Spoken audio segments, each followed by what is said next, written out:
किसान और ईश्वर का आशीर्वाद। एक किसान हर दिन ईश्वर से प्रार्थना करता, हे प्रभु, मुझे मौसम पर पूरा नियंत्रण दे दो ताकि मैं अपनी फसल को सबसे अच्छी तरह उगा सकूं। ईश्वर मुस्कुराए और बोले, ठीक है, अब से आपका खेत जिस मौसम की मांग करेगा वही होगा।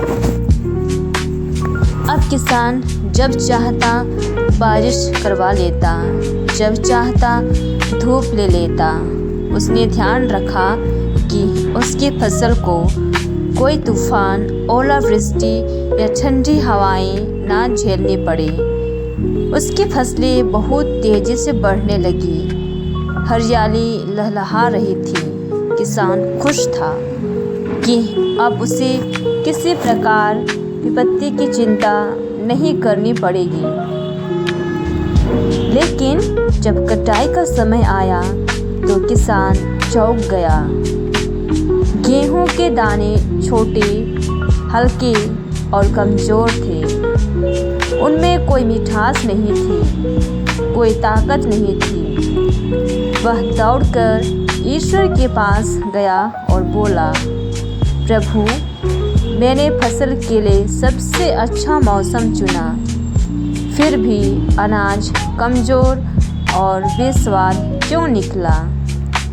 ईश्वर ने गहरी मुस्कान के साथ उत्तर दिया, बेटा, तूने सिर्फ अपनी सुविधा के अनुसार मौसम चुना। तूने बारिश और धूप दी, लेकिन तेज हवाओं, आंधियों और सर्दियों को आने नहीं दिया। तू यह भूल गया कि जब तेज हवा चलती है तो पौधों की जड़ें और गहरी जाती हैं। जब ठंड पड़ती है तो वे अंदर से मजबूत बनते हैं। जब तूफान आता है तो वे और भी लचीले हो जाते हैं। संघर्ष और मुश्किलें ही किसी भी जीव को भीतर से सशक्त बनाती हैं। अगर पेड़ को सिर्फ आरामदायक मौसम मिले तो वह कमज़ोर हो जाता है। अगर नदी में लहरें ना उठे तो पानी सड़ने लगता है। अगर इंसान को कठिनाइयाँ ना मिले तो उसकी आत्मा कमज़ोर हो जाती है। किसान की आंखों में आंसू आ गए। उसने सिर झुका लिया और कहा, प्रभु, अब मैं समझ गया, असली विकास केवल आराम और सुविधा से नहीं होता, बल्कि संघर्ष और चुनौतियों से होता है।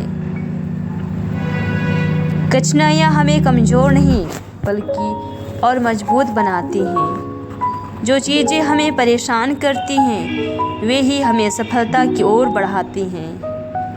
अगर जीवन में कभी आंधियाँ आए तो घबराइए मत।